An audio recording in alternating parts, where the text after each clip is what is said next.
संपूर्ण विश्वाला सुख, शांती, मानवता तथा दुःखमुक्तीचा आर्य संदेश देणारे विश्व शांतिदूत महाकारुणिक तथागत भगवान सम्यक संबुद्ध यांना त्रिवार अभिवादन करतो। तथागतांनी समग्र मानवजातीच्या दुःखमुक्तीसाठी उपदेशिलेला महान सद्धम्म अर्थात बौद्ध धम्म तथा या सद्धम्माचा अविरतपणे प्रचार आणि प्रसार करणारा तथागतांद्वारा स्थापित सदा पूजनीय भिक्खू संघ, या पूजनीय भिक्खू संघाला त्रिवार अभिवादन करतो। ज्यांच्या अथांग अमर्याद त्याग प्रभावामुळे या भारतभूमीला बुद्धभूमीचे रूप पुन्हा एकदा प्राप्त झालं, असे बौद्ध धम्माचे पुनरुद्धारक, तुम्हा आम्हा सर्वांचे उद्धार करते प्रज्ञा सूर्य बोधिसत्व डॉक्टर बाबासाहेब आंबेडकर यांच्या समग्र धम्मक्रांतीमध्ये जीवनाच्या शेवटच्या श्वासापर्यंत समर्पित राहू। आजच्या या मंगलमय प्रसंगी संघरत्न बुद्धविहार, मयूर पार्क, औरंगाबाद या ठिकाणी उपस्थित आपण सर्व धम्म उपासक, धम्म उपासिका आपल्या सर्वांप्रती मी सर्वप्रथम अनंत मंगल कामना, मंगल आशीष अर्पण करतो आणि आजच्या या वर्षावासकालीन धम्म देसनेला सुरुवात करतो। उपस्थितांनो, प्राचीन धम्मस्थळांचा इतिहास या विषयांच्या अंतर्गत आपली प्रवचन मालिका सुरू आहे। प्राचीन धम्मस्थळांच्या इतिहासाच्या प्रवचन मालिकेमध्ये आतापर्यंत आपण विविध धम्मस्थळांचा इतिहास जाणून घेण्याचा प्रयत्न केला। जिथे भगवान बुद्धांचा जन्म झाला ते लुंबिनी, जिथे भगवान बुद्धांना ज्ञान प्राप्त झालं ते बुद्धगया, जिथे भगवान बुद्धांनी धम्मचक्र प्रवर्तनाचा उपदेश केला ते सारनाथ, आणि जिथे भगवान बुद्धांना महापरिनिर्वाण प्राप्त झालं ते कुशीनगर, अशा 4 महत्त्वपूर्ण धम्मस्थळांचा इतिहास आपण अभ्यासलेला आहे। आणि या सोबत आणखीन काही वेगळ्या विविध स्थळांचा इतिहास आपण पाहत आहोत की ज्या ठिकाणी भगवान बुद्ध राहिलेले आहेत, ज्या स्थळाला, ज्या भूमीला भगवान बुद्धांचा पदस्पर्श झालेला आहे, त्यापैकी मला वाटते वैशालीचा इतिहास आपण या ठिकाणी जाणलेला आहे। आजच्या धम्मदेसनेमध्ये अशाच एका महत्त्वपूर्ण धम्मस्थळाचा इतिहास आणि आधुनिक काळामध्ये त्या धम्मस्थळाची असलेली स्थिती या संदर्भातील इतिहास जाणून घेण्याचा आपण प्रयत्न करणार आहोत। या धम्मस्थळाचा इतिहास आज आपण जाणण्याचा प्रयत्न करूया। त्या धम्मस्थळाचं नाव आहे कपिलवस्तू।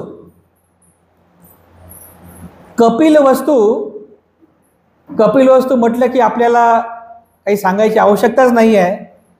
आपल्या सर्वांनाच माहिती आहे कपिलवस्तू ही बौद्ध धम्माच्या इतिहासामध्ये कशासाठी प्रसिद्ध आहे।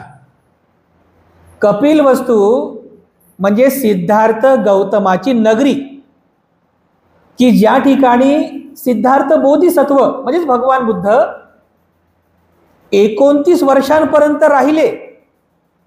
भगवान बुद्धांचं बालपण ज्या ठिकाणी गेलं, भगवान बुद्धांचं तारुण्य ज्या ठिकाणी गेलं, जिथे भगवान बुद्धांनी राहून म्हणजे सिद्धार्थ बोधिसत्वाने आपला संसार तिथे सुरू केला, जिथे भगवान बुद्धांनी आपला 29 वर्षांचा जीवन प्रवास ज्या ठिकाणी व्यतीत केला, हीच ती कपिलवस्तू नगरी आहे।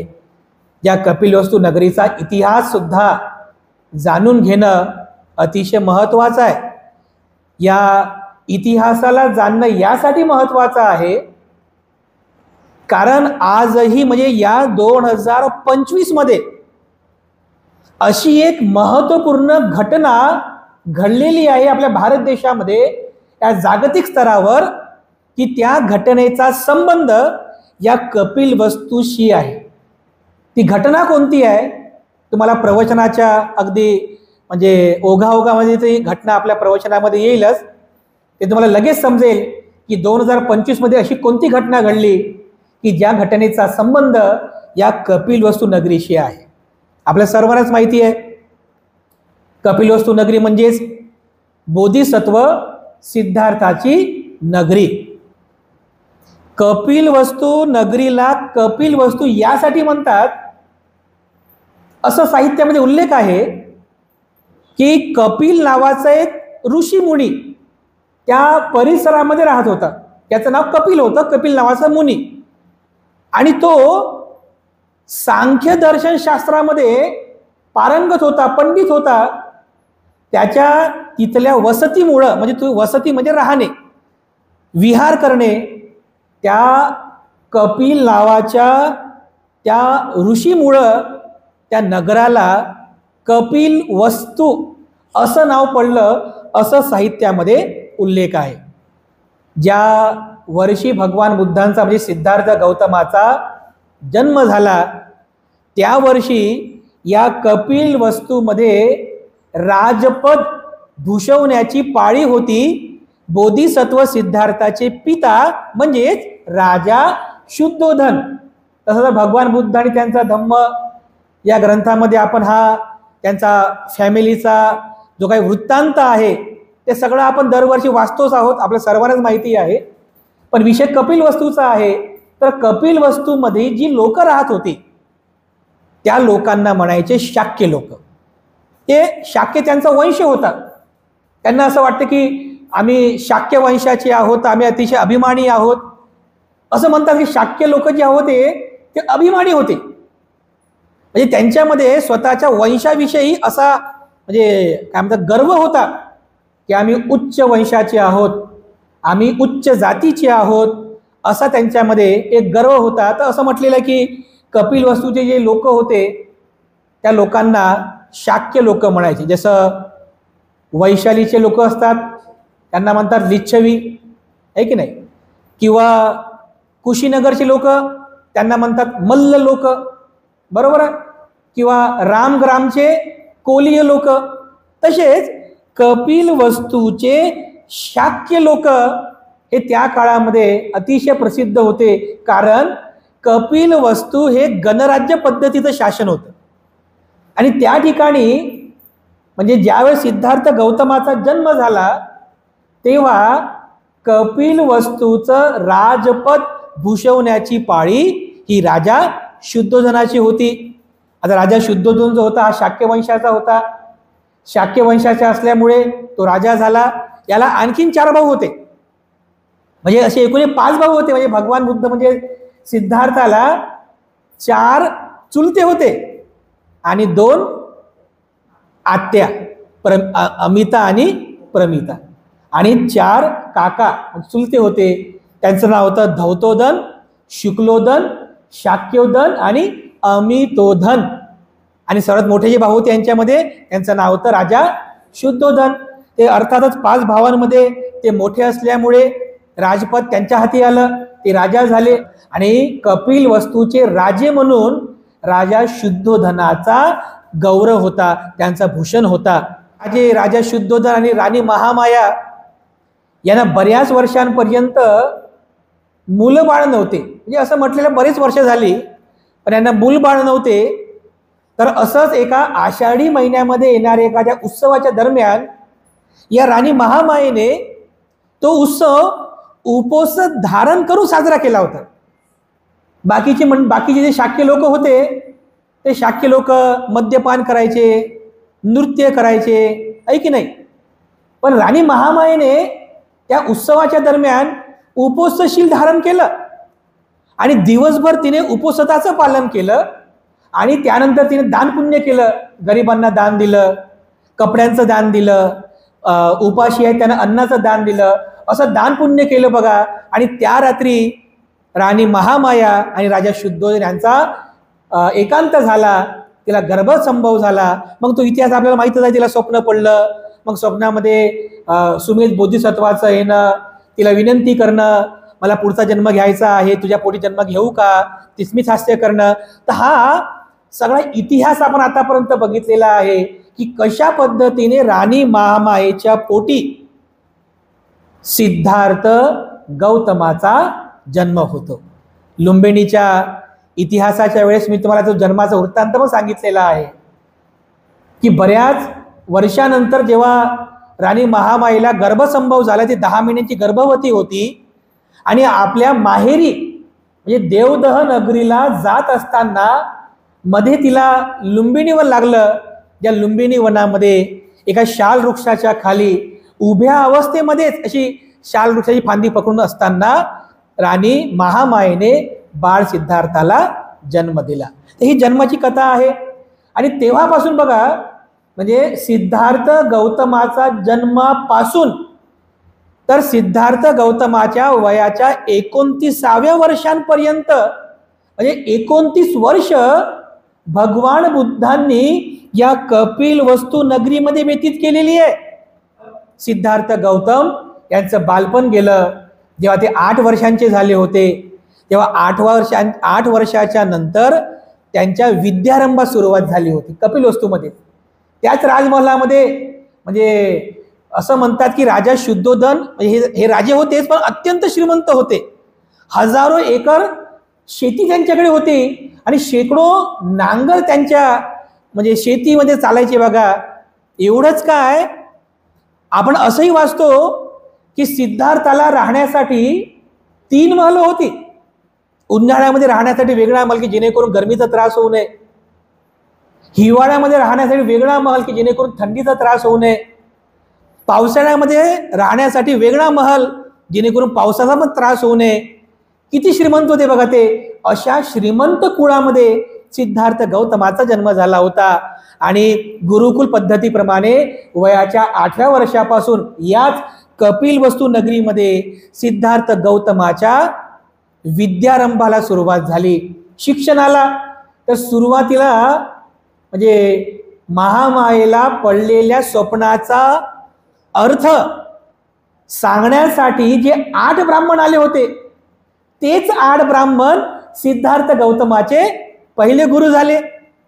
त्यानंतर 8 ब्राह्मणांच्या नंतर सब्बमित्त नावाचे एक ऋषी होते, ते भगवान बुद्ध सिद्धार्थ गौतमाचे दुसरे गुरु झाले. त्यांनी पण शिकवलं. त्यानंतर भारद्वाज, हे जे भारद्वाज होते यांचा आश्रम कपिलवस्तू नगरीमध्येच होता आणि हे आलार कालामांचे शिष्य होते. या भारद्वाजाकडून पण त्यांनी सिद्धार्थ गौतमाने शिक्षण घेतलं. अशा पद्धतीने 8व्या वर्षी शिक्षणाला प्रारंभ झाला. त्या क्षत्रियाला जेवढं आवश्यक आहे तेवढं सगळं ज्ञान सिद्धार्थाने घेतलं. अशीच वर्षे निघून गेली कपिलवस्तूमध्ये. वयाच्या 16व्या वर्षी सिद्धार्थाचा विवाह झाला. कोणाशी? यशोधरेशी. यशोधरा सुद्धा ही 16 वर्षांची होती. वयाच्या 16व्या वर्षी सिद्धार्थाचा विवाह झाला. त्यानंतर वयाच्या 20व्या वर्षी ठरल्याप्रमाणे नियमाप्रमाणे सिद्धार्थ गौतम यांनी शाक्य संघामध्ये प्रवेश घेतला. शाक्य लोकांचा एक संघ होता की तो संघ त्या कपिलवस्तू नगरीमधील सर्व राज्य शासन चालवायचा आणि प्रत्येक क्षत्रिय युवकाला वयाच्या 20व्या वर्षी त्या शाक्य संघामध्ये प्रवेश घेतला जात असे. तर ठरल्यानुसार वयाच्या 20व्या वर्षी सिद्धार्थ गौतमाने त्या शाक्य संघामध्ये सुद्धा प्रवेश घेतला. आणि त्यानंतर आपण पाहतो की शाक्य संघामध्ये प्रवेश घेतल्यानंतर काही वर्षाच्या नंतर एक अशी घटना घडली की ज्या घटनेमुळे सिद्धार्थ गौतमाला गृहत्याग करावा लागला. ही कपिलवस्तू नगरी सोडावी लागली. कोणती ती घटना होती? रोहिणी नदीचं पाणी, की ज्याच्या वाटपावरून शाक्य लोक, जे कपिलवस्तूचे शाक्य लोक आणि कोलीय, की ज्यांच्या प्रदेशाच्या मधातून ती रोहिणी नदी वाहत होती. त्या रोहिणी नदीच्या पाण्याच्या वाटपावरून शाक्य आणि कोलीय यांच्यामध्ये गृहयुद्ध छेडणार होतं, युद्ध होणार होतं की पाणी कोणी वापरावं म्हणून. पण तो या युद्धाला सिद्धार्थ गौतमाने विरोध केला. मी जरी क्षत्रिय असलो आणि क्षत्रियाचा धर्म असला युद्ध करणे, पण मी निरर्थक हातामध्ये तलवार घेणार नाही, मी निरर्थक कोणाला मारणार नाही, मी युद्ध करणार नाही, युद्धाला विरोध केला.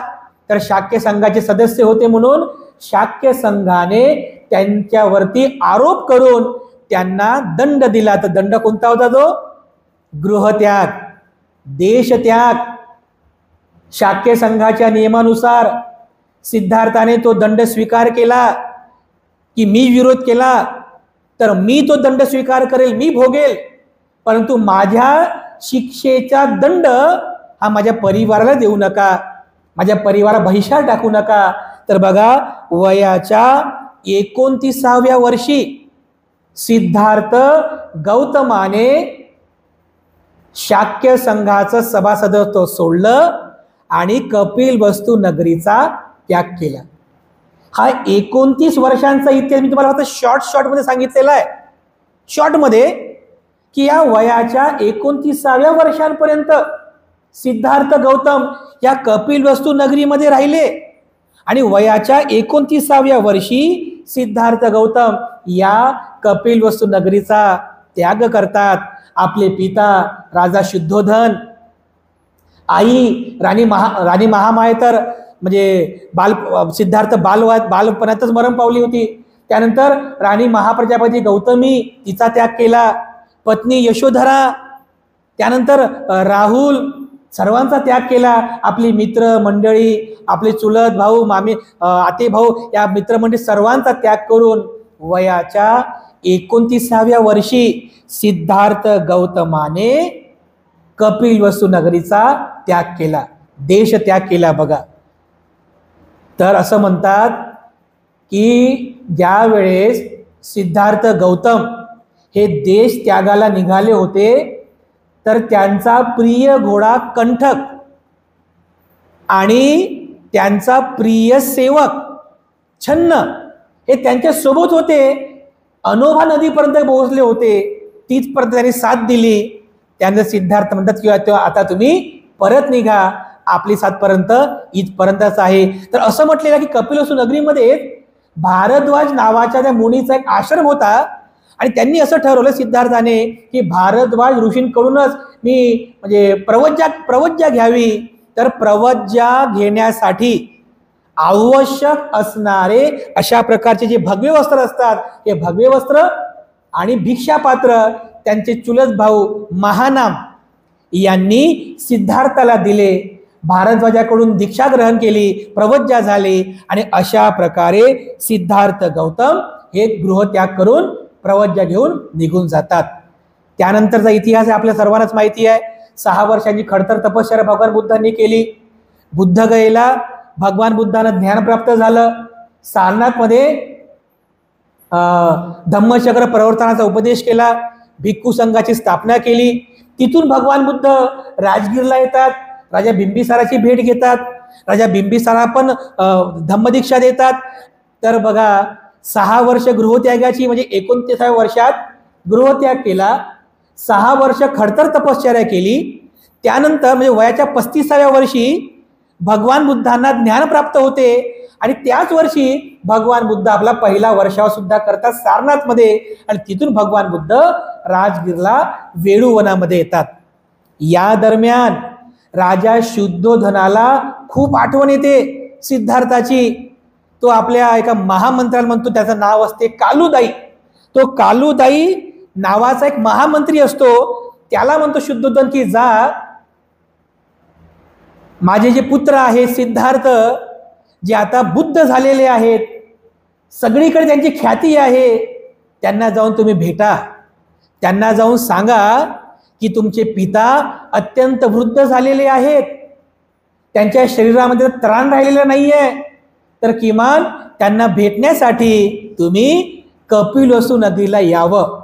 तर बघा, हा कालुदाई नावाचा तो महामंत्री कपिलवस्तू नगरीहून राजगृहाला येतो, त्या वेळूवनामध्ये येतो आणि वेळूवनामध्ये खूप गर्दी असते.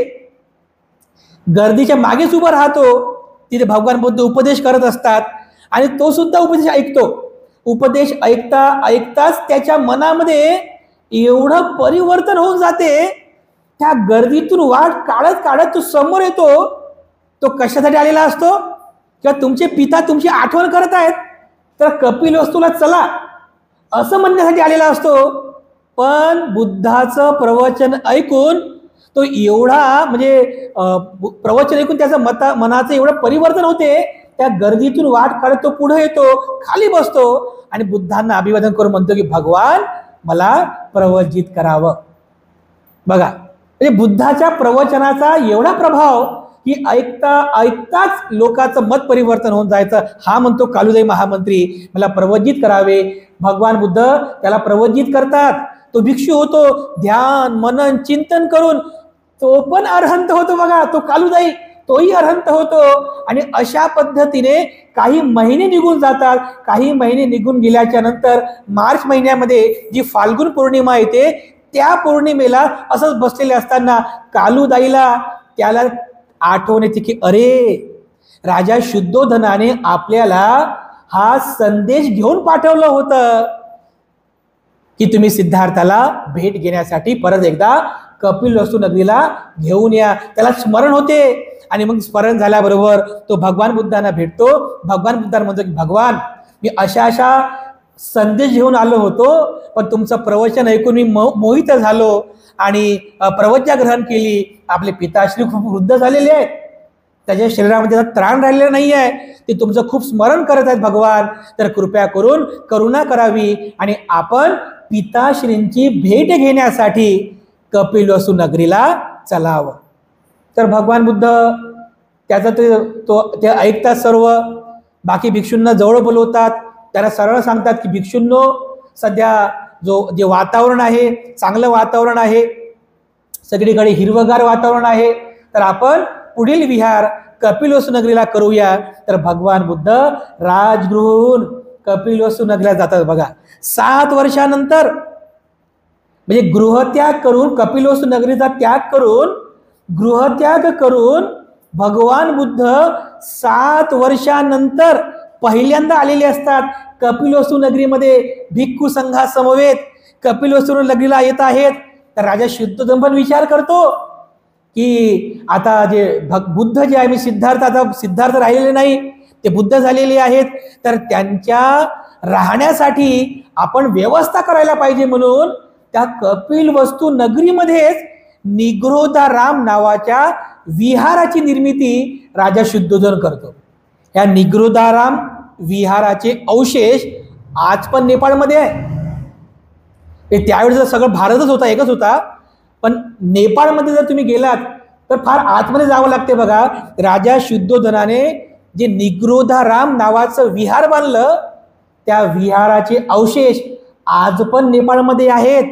जेव्हा भगवान बुद्ध कपिलवस्तू नगरीमध्ये येतात, त्या निग्रोधाराम विहारामध्ये ते विहार करतात, विश्रांती करतात.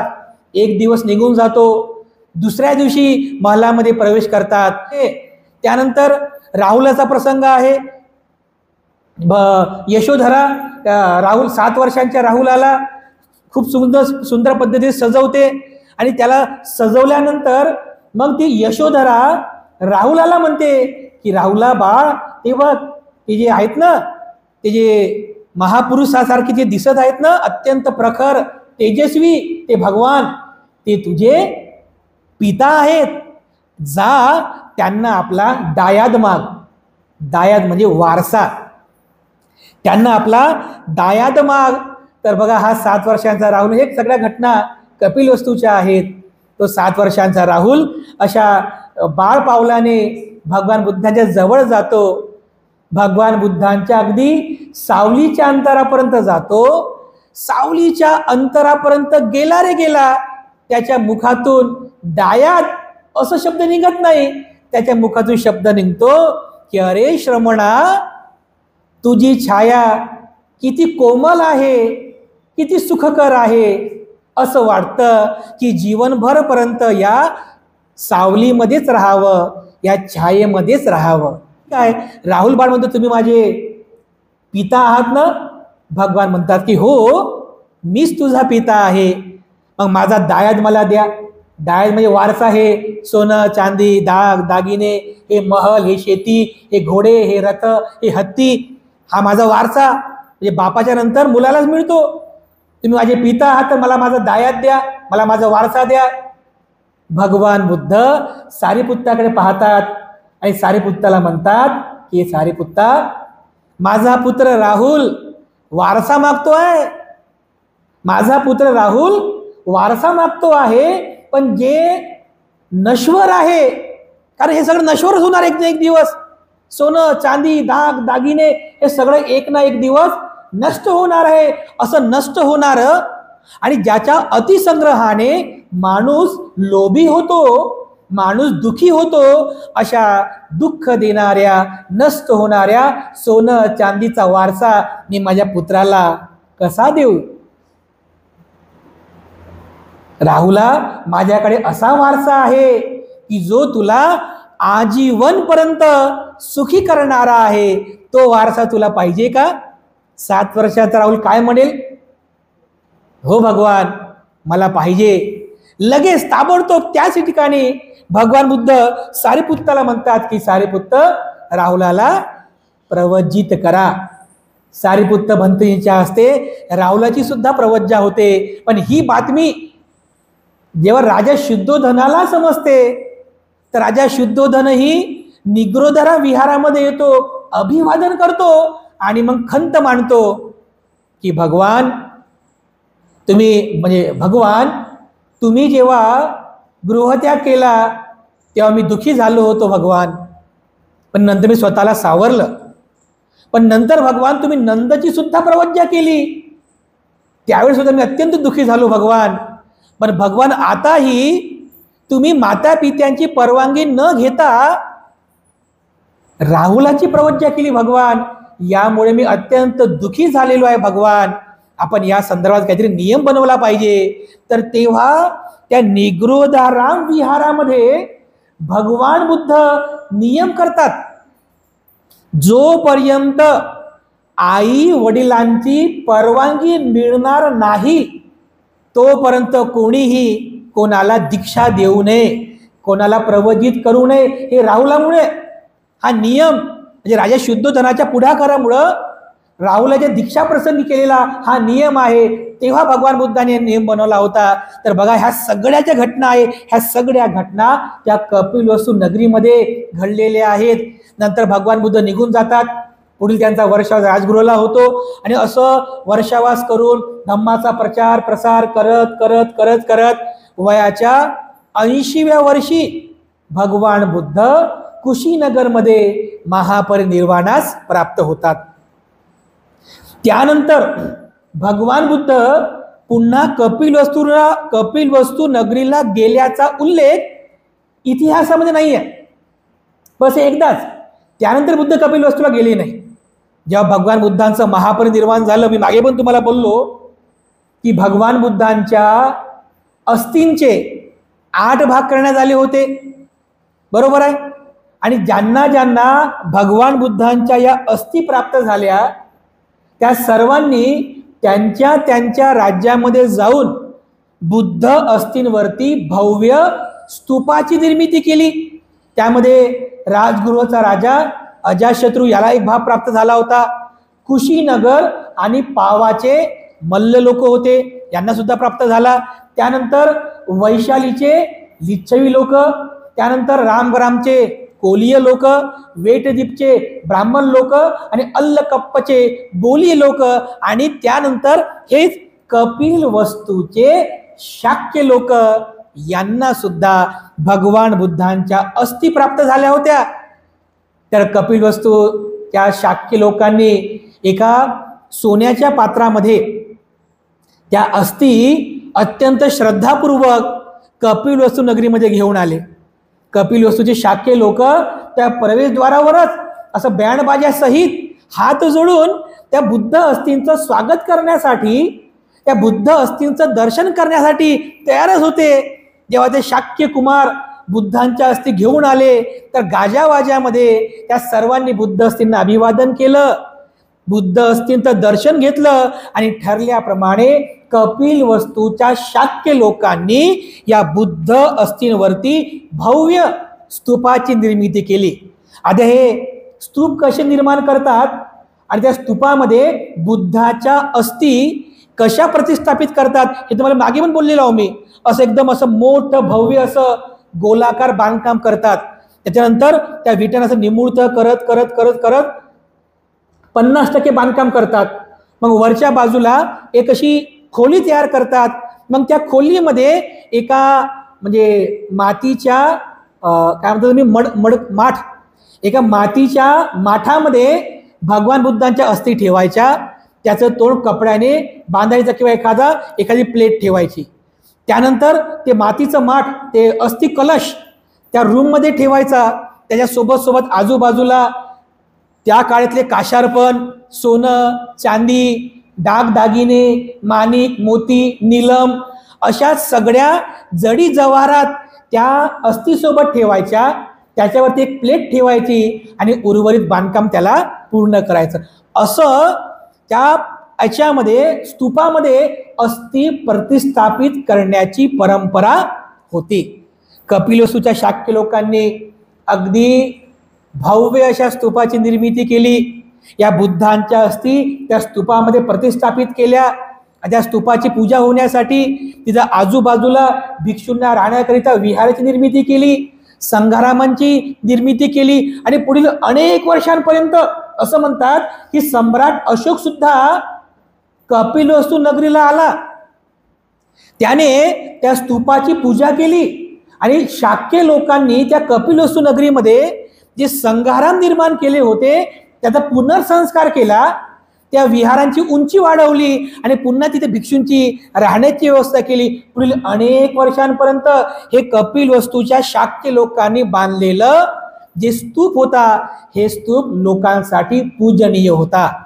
पण पुढील काळामध्ये म्हणजे 11व्या शतकामध्ये जेव्हा आपल्या भारतात मुस्लिम आक्रमणकारी आले तर त्या मुस्लिम आक्रमणकाऱ्यांनी बुद्धाच्या मूर्त्या तोडल्या, बुद्धाचे स्तूप तोडले, विहार तोडले, संघाराम नेस्तनाबूत केले, भिक्षूंच्या कत्तली केल्या. म्हणजे या भारतातला बुद्धाचा धम्म हा हळूहळू नष्ट केला. बघा पुढील 700 वर्षांपर्यंत म्हणजे 11व्या शतकापासून तर पुढील 18व्या शतकापर्यंत म्हणजे जवळपास 800 वर्ष हा कपिलवस्तूच्या शाक्यांनी निर्माण केलेल्या स्तूपाकडे पूर्ण दुर्लक्ष झालं होतं.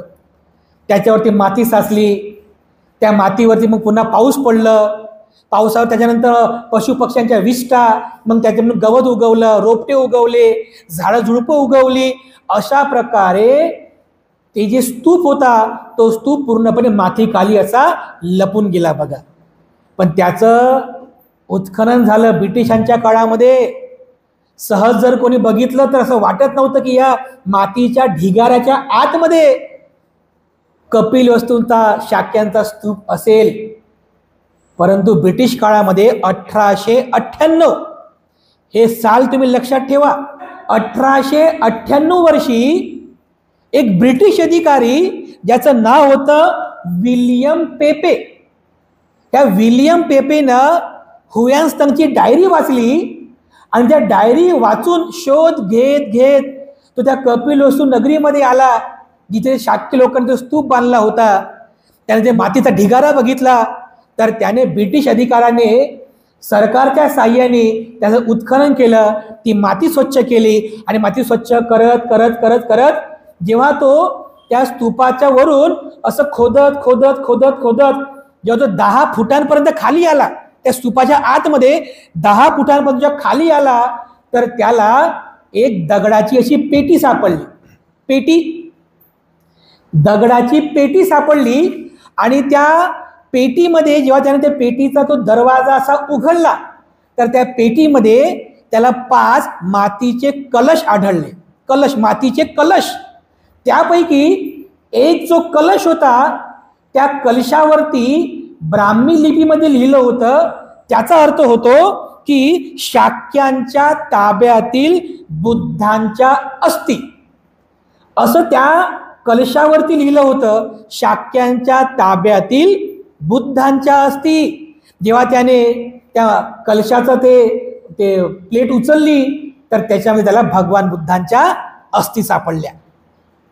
त्यासोबत सोबत बाकीचे जे 4 कलश होते ते 4 कलश होते त्याने उघडून बघितले तर या 4ही कलशांमध्ये काही कलशांमध्ये नीलम होतं, काही कलशांमध्ये दागदागिने होते, काही कलशांमध्ये माणिक मोती होते, काही कलशांमध्ये कारशा पण होते. म्हणजे बुद्धाच्या काळातले जे शाक्य लोकांच्या काळामध्ये ते तयार झाले होते ना, त्या काळातले त्याला काशार्पण, माणिक मोती, त्याच्यानंतर दाग दागिने, नीलम हे सगळं त्याला त्या मातीच्या कलशामध्ये सापडलं. आणि एका कलशामध्ये भगवान बुद्धांच्या अस्थी सापडल्या.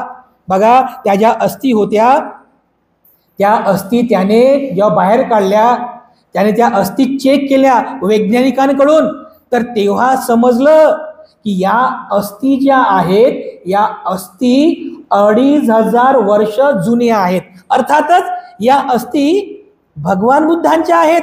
आणखी त्याच्यावरती रिसर्च केला तेव्हा समजलं की अरे, या ज्या अस्थी आहेत या अस्थी भगवान बुद्धांच्या कवटीच्या आहेत. हा जो कवटीचा भाग असतो ना आपला मेंदूचा, कवटीचा भाग, या कवटीच्या ज्या अस्थी आहेत एकूण 22 अस्थी भाग त्याला सापडले. किती? 22. भगवान बुद्धाच्या डोक्याचा भाग होता, डोक्याचा अस्थीचा कवटीचा भाग, 22 अस्थी भाग त्याला सापडले होते. पण त्यानंतर बघा, अनेक वर्षांपर्यंत त्या बुद्धांच्या अस्थी ह्या ब्रिटिश सरकारकडे ठेवण्यात आल्या होत्या म्युझियममध्ये. आणि सरकार त्याच्यावरती खुश झाले. तर त्या विलियम पेपेने काय केलं, त्या अस्थी तर आपल्या काही कामाच्या नाही आहेत, अस्थी स्वतःकडे कोणी ठेवतही नाही, कारण तो ख्रिश्चन होता ना. तर त्याला असं वाटलं या अस्थीचं मी काय करू. त्याने अस्थी ज्या आहेत सरकारला ब्रिटिश सरकारला देऊन टाकल्या. पण जे माणिक मोती जे होते, सोनं, कारशापण, नीलम, दाग दागिने, हे सर्व काही तो आपल्या सोबत घेऊन गेला लंडनला. त्याला वाटले सोनं चांदी विकू, मस्त पैसा मिळेल आणि त्याच्यामध्ये आपण श्रीमंत होऊ. तो लंडनला ते सगळं काही सोबत घेऊन गेला. आणि गेला तर गेला, त्याला जास्त आयुष्य मिळाले नाही. बघा, तो गेल्यानंतर काही दिवसातच त्याचा मृत्यू झाला. बघा, तर अनेक दिवसांपर्यंत ती जे अवशेष होते बुद्ध अस्थींसोबत प्राप्त झाले, जे अवशेष होते ते अवशेष हे लंडनमध्ये त्याच्या घरीच होते. ब्रिटिश सरकारने भगवान बुद्धांच्या अस्थी ज्या आपल्याकडे ठेवल्या त्या अस्थीबद्दल थायलंडच्या राजाला समजल्या. राम 5व्या क्रमांकाचा जो राजा होता, राजा, त्याला समजलं की बुद्धांच्या अस्थी ब्रिटिश सरकारला सापडलेल्या आहेत. त्याने विनंती केली की तुम्ही ख्रिश्चन आहात, आम्ही बुद्धिस्ट आहोत, त्या अस्थी आम्हाला द्या, आम्ही त्या अस्थींचं योग्य पावित्र्य राखू. तर ब्रिटिश सरकारने त्या अस्थी ज्या आहेत त्या अस्थी त्या थायलंडच्या राजाला दिल्या. पुढील अनेक वर्षांपर्यंत त्या बुद्धाच्या अस्थी थायलंडमध्ये लोकदर्शनासाठी ठेवण्यात आल्या होत्या. आणि त्यानंतर जेव्हा भारत स्वतंत्र झाला 1947 15 ऑगस्टला, तर ज्या ज्या गोष्टी भारताच्या बाहेर गेल्या त्या सगळ्या गोष्टींना भारताने परत मागितलं. यामध्ये सुद्धा या ज्या अस्थी होत्या या अस्थी सुद्धा भारताने परत मागितल्या. आणि थायलंडच्या रॉयल फॅमिलीने, म्हणजे तिथला जो राजवंश आहे, आज पण थायलंडमध्ये राजवंश तिथली जी रॉयल फॅमिली आहे, किंग रॉयल फॅमिली, त्यांनी एका सोन्याचा असा एक पॅगोडा, छोटासा पॅगोडा बनवला, छोटासा. त्या पॅगोड्यामध्ये त्या बुद्धांच्या अस्थी ठेवल्या. आणि 1997 मध्ये तो जो पॅगोडा आहे तो पॅगोडा बुद्धांच्या अस्थींसह भारत सरकारला सुपूर्द केला. आजही त्या बुद्धाच्या अस्थी, पॅगोडात ठेवलेल्या बुद्धाच्या अस्थी दिल्लीच्या नॅशनल म्युझियम मध्ये सुरक्षित ठेवण्यात आलेल्या आहेत. तुम्ही जर कधी दिल्लीला गेलात तर नक्की इंडिया गेटच्या बाजूलाच नॅशनल म्युझियम आहे, तिथे जा. तिथे त्या बुद्धाच्या अस्थी ठेवलेल्या आहेत. ते जे 22 भाग सापडले होते त्याच्यापैकी 20 भाग दिल्लीच्या म्युझियममध्ये आहेत आणि 2 भाग कलकत्त्याच्या म्युझियममध्ये आहेत. तर बघा त्या अस्थी तर प्राप्त झाल्या, खूप सुंदर आहे बघा, ते त्याचे माझ्याकडे फोटो पण आहेत. तर त्या अस्थी प्राप्त झाल्या, परंतु त्या विलियम पेपेनं 1898 मध्ये जे दागदागिने तो सोबत घेऊन गेला होता ते मात्र त्याच्या घरीच होतं ना, आहे की नाही. पण त्याचा जो नातू आहे बघा, तुम्हाला त्याचा नातूचा फोटो पण दाखवतो मी. हे बघा, दिसतो फोटो तुम्हाला. हा जो फोटो आहे हा आहे विलियम पेपे, ज्याने 1898 मध्ये कपिलवस्तूच्या स्तूपाचं उत्खनन केलं. उत्खनन केल्यानंतर हे बघा, उत्खननामध्ये त्याला अशी दगडाची पेटी सापडली. दिसली पेटी, ही दगडाची पेटी आहे, कलकत्त्याच्या दिल्लीच्या म्युझियममध्ये आहे बघा. ही पेटी सापडली, ज्या पेटीमध्ये त्याला बुद्धाच्या अस्थीचा कलश सापडला आणि बाकीचे 4 कलश ज्याच्यामध्ये ज्याला बुद्धाचे अवशेष सापडले. तर हे बघा, हा कलश आहे, दिसला कलश, हाच तो कलश आहे. आजही हा कलश दिल्लीच्या नॅशनल म्युझियममध्ये तिथेच बुद्ध गॅलरी म्हणून बनवलेला आहे, तिथे सुरक्षित केलेला आहे. आणि जे काही बघा दिसते तुम्हाला, हा माणूस बघा जो तुम्हाला हातामध्ये दाखवत आहे ना, हे आहेत बघा ते नीलम, दिसते तुम्हाला हे बघा, हे सगळे अवशेष आहेत. दाग दागिने, माणिक मोती, त्याच्यानंतर सोनं चांदी, काशार्पण, नीलम, हे सगळं बघा. हे एकूण 1800 अवशेष आहेत. 1800 अवशेष त्याच्याकडे होते. तर याचा हा नातू आहे, याचं नाव आहे क्रिस पेपे. याचा हा नातू आहे, याने, हा जिवंत आहे, आजही जिवंत आहे. याने काय केलं, याला असं वाटलं की हे जे आहे सोनं चांदी दागदागिने 2500 वर्षापूर्वीच माझ्या आजोबाने आणलं होतं भारतातून, हे आपल्या काय कामाचं, म्हणून याने चीनच्या एका एजन्सीद्वारे हाँगकाँगमध्ये याची निलामी करण्याचं ठरवलं. निलामी, की जो सगळ्यात जास्त किंमत लावेल हे सगळं काही त्याला मिळेल. तर याची किंमत लावली गेली सध्याच्या घडीला 110 करोड रुपये. विचार करा ही किती मूल्यवान असतील. 110 करोड रुपये, 1800 अवशेष आहेत, 1800, त्याची किंमत आहे 110 करोड. जेव्हा भारत सरकारला समजलं की भारतामधून प्राप्त झालेल्या बुद्धाचे अवशेष ह्या विलियम पेपेचा हा नातू क्रिस पेपे हाँगकाँगमध्ये निलामी करत आहे, हे बरोबर नाही आहे. याकरिता भारत सरकारने आंतरराष्ट्रीय एजन्सी म्हणजे युनायटेड नेशन ऑर्गनायझेशन आणि युनेस्कोकडून त्यांच्यावरती दबाव टाकला. आणि दबाव टाकल्यानंतर चीन सरकार आणि बाकी जे काही आवश्यक चर्चा आहे ती सगळी चर्चा करून भारत सरकारला या सगळे हे बुद्ध अवशेष भारत सरकारला प्राप्त झाले. सगळे अवशेष म्हणजे बघा किती चांगली गोष्ट घडली. तो निलाम करणार होता हा क्रिस गेल.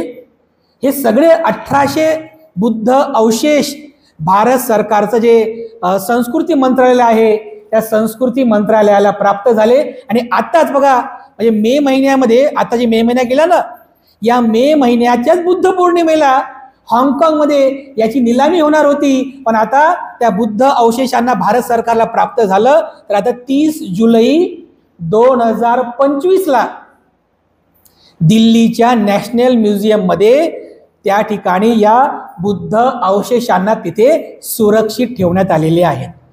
तर तुम्ही जर कधी दिल्लीला गेलेत तर दिल्लीला तुम्हाला अगदी 1 फुटाच्या अंतरावरून असं ठेवलेत बघा काचामध्ये, त्या पॅगोड्यामध्ये त्या बुद्ध अस्थी तुम्हाला पाहता येतील. किती पुण्य. आणि सोबत हे जे बुद्ध अस्थीसोबत हे त्या काळातले शाक्य लोकांचे जे काही दागदागिने होते, काशार्पण, दागदागिने, हिरे माणिक मोती, नीलम जडी जवाहरात, हे आता त्या ठिकाणी ठेवलेले आहेत. 30 जुलै 2025ला हे सुद्धा तुम्हाला पाहता येते. तर बघा तुम्ही जर दिल्लीला गेले तर तुम्हाला हा सगळा लाभ बघा तुम्हाला पाहता येतील, सगळं काही पाहता येते. या बुद्ध अस्थीचा एक भाग आपल्याला प्राप्त व्हावा यासाठी गोयंका गुरुजींनी सुद्धा विनंती केली की आम्ही मुंबईमध्ये बोरिवलीला तो पॅगोडा बांधत आहोत, त्याच्या टॉपवर आम्हाला बुद्धाच्या अस्थी ठेवायच्या आहेत. तर गोयंका गुरुजींनी विनंती केली की त्या थोडासा त्या बुद्ध असे थोडा भाग आम्हाला द्यावा, पण भारत सरकारने दिला नाही. त्यानंतर 2015 एक मंत्री होऊन गेले किरण रज्जू, त्यांनी पण एक विनंती केली होती की ज्या बुद्ध अस्थी असतात ह्या बुद्ध अस्थी म्युझियममध्ये ठेवल्या जात नाही, या अस्थी भव्य स्तूप निर्माण करून त्या स्तूपामध्ये ठेवल्या जावा अशी त्यांनी विनंती पण केली. पण ते अजूनही म्हणजे त्याच्यावर काही कारवाई झाली नाही.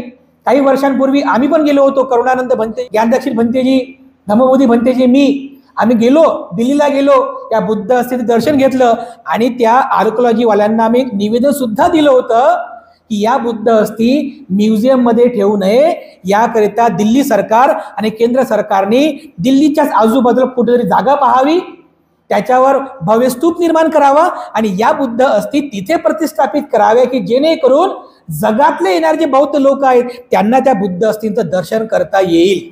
आता ते प्रोसिजर होईल की नाही माहित नाही, कारण दर 6 महिन्याच्या नंतर या अस्थींची तपासणी होत असते. कारण ज्या अस्थी जुन्या आहेत ना, बुद्धाच्या 2500 वर्षापूर्वीच्या जुन्या अस्थी आहेत, दर 6 महिन्यांनी या अस्थीची तपासणी होते की या अस्थीचं विघटन होत आहे का, या अस्थी नष्ट होत आहेत का, याची तपासणी केली जाते. तर बरेचसे त्याच्यामागे कारण आहे, त्या अस्थी बाहेर ठेवता येत नाही वगैरे वगैरे. आज न उद्या नक्कीच याच्यावरती काहीतरी कारवाई होईल आणि नक्कीच बुद्ध अस्थीचा एक भव्य स्तूप आपल्याला दिल्ली किंवा दिल्लीच्या परिसरामध्ये नक्की पाहायला मिळेल. तर अशा प्रकारे बघा, हा अतिशय मोठा इतिहास आहे. 1898 मध्ये त्या विलियम पेपेने जे बुद्ध अवशेष त्याच्या घरी घेऊन गेला होता, 127 वर्षानंतर या 2025 मध्ये तेच बुद्ध अवशेष भारत सरकारला प्राप्त झाले. बघा किती, 127 वर्ष झाले, म्हणजे 1898 ते 1998, 100 वर्ष, आणि 99, 100, 2 आणि 25 वर्ष. 127 वर्षानंतर भारत सरकारला या बुद्ध अस्थी प्राप्त झाल्या. तर नक्की आपण तशा प्रकारचा प्लॅन बनवणारच आहोत. दिल्लीला जाऊन आपण नक्की या बुद्ध अस्थींचं दर्शन करूया. जे 30 जुलैला ज्या बुद्ध अवशेष म्हणजे प्राप्त झाले त्याचे दर्शन घेऊन स्पेशल गॅलरीज बनवलेल्या बघा. स्पेशल म्हणजे म्युझियम खूप मोठा आहे, पण स्पेशल बुद्धा गॅलरी म्हणून बुद्धांच्या मूर्त्या, विविध सापडलेले अवशेष, बुद्धांची अस्थी, हे सगळं काही एका विशिष्ट गॅलरीमध्ये ठेवलेलं आहे. तर नक्की आपण त्या अस्थीचं दर्शन करणारच आहोत. सोबत सोबत दिल्लीमध्ये बाबासाहेबांचं महापरिनिर्वाण सुद्धा झालेलं आहे. तर भारत सरकारने पुढाकार घेऊन ज्या ठिकाणी बाबासाहेबांचं महापरिनिर्वाण झालं त्याच ठिकाणी अतिशय सुंदर असं म्हणजे आंबेडकर स्मारक बनवलेलं आहे. असं पुस्तक उघडल्यानंतर जसा आकार बनतो पुस्तकाचा, त्या पुस्तकाच्या आकारासारखी बिल्डिंग बनवली आणि त्याच्या आतमध्ये बाबासाहेबांच्या अस्थी आणि अतिशय आधुनिक तंत्रज्ञानाच्या साह्याने बुद्धिस्ट आर्किओलॉजीमध्ये म्हणजे बुद्धिस्ट आर्किटेक्चरमध्ये सुंदर असं आंबेडकर स्मारक त्या ठिकाणी बनवलेलं आहे. तर आपण तो पण प्लॅन करूया. आपल्या सर्वांचं पुण्य नक्कीच फलितील आणि आपल्याला बुद्धांच्या या ओरिजिनल अस्थींचं दर्शन आपल्या सर्वांना नक्की होईल. तर अशा प्रकारे हा कपिलवस्तू मधील हा इतिहास आणि 127 वर्षानंतर प्राप्त झालेले बुद्धाचे अवशेष, हा संपूर्ण इतिहास आपण सर्वांनी नक्की लक्षात घ्यावा. तर सर, ते शेवटी मी आपल्या सर्वांप्रती पुनश्च एकदा मंगल कामना अर्पण करून आजची धम्मदेसना या ठिकाणी समाप्त करतो.